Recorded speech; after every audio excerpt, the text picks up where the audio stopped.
And for the latest on the Mayon Volcano, we have Dr. Paul Alanis, Supervising Science Research Specialist at Phivolcs. Magandang umaga po sa inyo.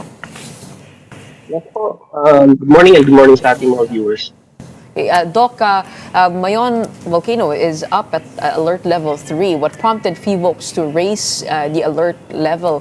What specific volcanic activities have happened over the past 24 hours? Can you break that down for us? So, as of 5 a.m. today, yung 85 kahapon na rockfall event was actually already surpassed.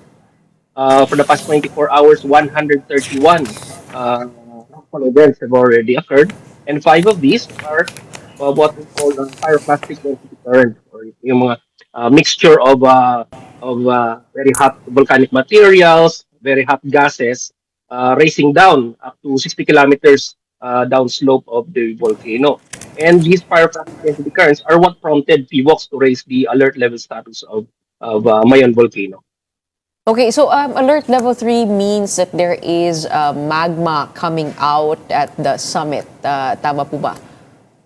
Yes, po, tama po yun. So, and as we can see naman po from yung mga nangyayari ngayon, yung mga rockfall events ngayon, incandescent volcanic materials at night, and yung mga pyroclastic density currents occurring, these are already signs of magma coming out from the volcano. And by density currents, pyroclastic density currents, what does that mean? Just for the public to know and to remember. So, yung pyroclastic density currents po, or in some literature, they call it pyroclastic flows. These are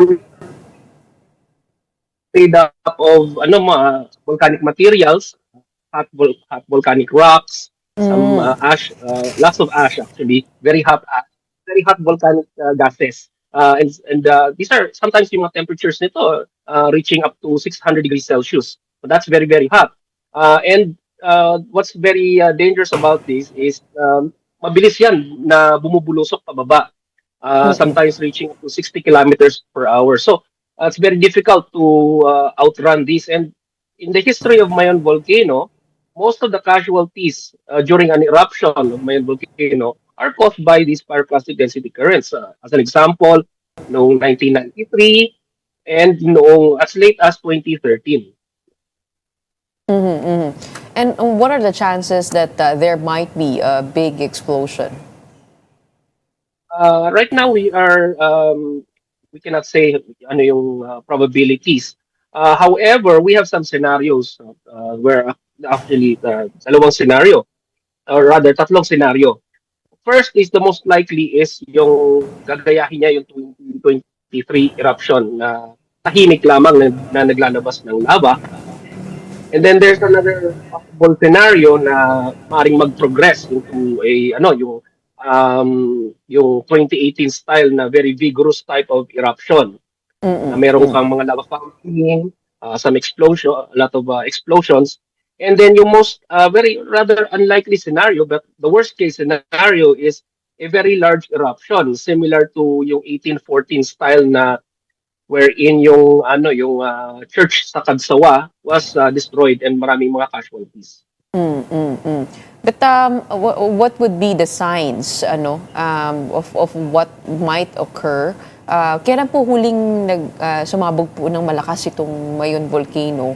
And sa pattern po ng mga vulkan, usually it builds up, right, through the years, that pressure. Is it imminent that there would be a very large eruption? Right now, based sa ating assessments, medyo mababa yung chance na magkaroon ng malaking explosion. As you already said, yung nga tama yung sinabi mo, na it takes a long time to build the pressure. And yung last eruption of Mayon Volcano actually occurred in 2023. So we only have around the 2 or maybe even less than 3 years na before after the last eruption. So right now we're seeing medyo mababa yung chance na nag-build up siya ng pressure. So yung tinitingnan namin more likely scenario would be yung 2023 eruption na very quiet lamang na naglabas ng lava. Mayon Volcano. Kumbaga dahil naglalabas ito ng pressure, kumbaga mas less yung chance that there would be a very large eruption because parang kung sa tao lamang paggalit, 'di ba? Na ilalabas naman yung galit. So, that's a good analogy naman po. Opo. Okay. Go ahead, sir.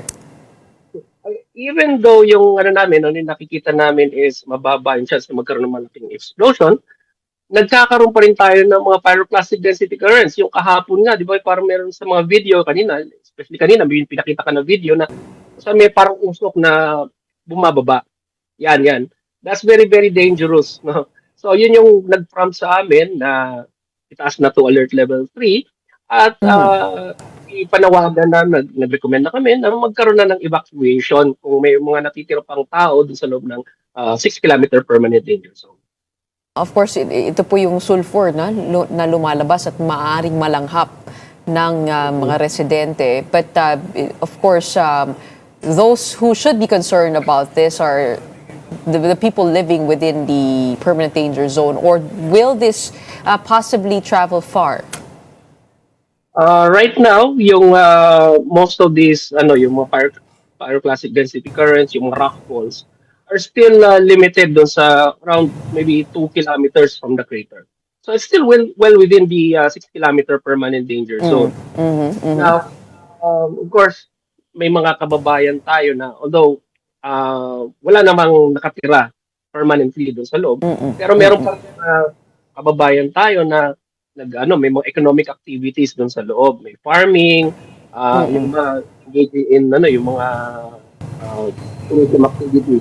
So, ito na ngayon yung pinapa-evacuate ng ating local government units. And then what is the Phivolcs advice to local governments and residents at this stage? Yun po, since it is already alert level 3, we do not recommend anyone entering the 6-kilometer permanent danger zone. And I believe na yung provincial government of Albay has already instituted may mga checkpoints already in place para makontrol yung flow ng tao sa loob. And yung pagdating naman po sa airspace, how close is too close to the volcano? Well, we do not recommend na mag-overfly. At the minimum wag tayo mag-overfly sa volcano itself.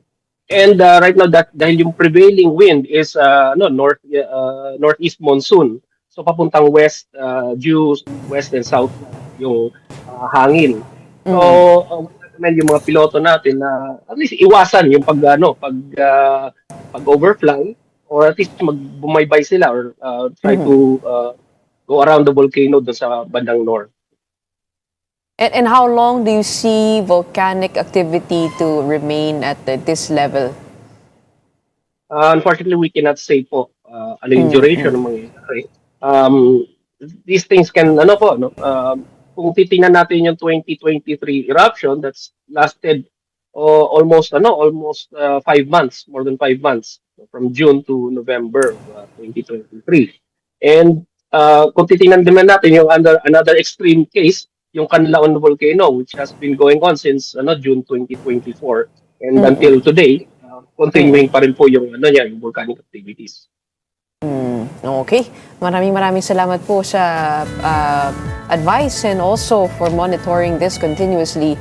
We have Dr. Paul Alanis of Phivolcs giving the public some reminders, especially those living around Mount Mayon in Albay. Maraming salamat for your time. Welcome.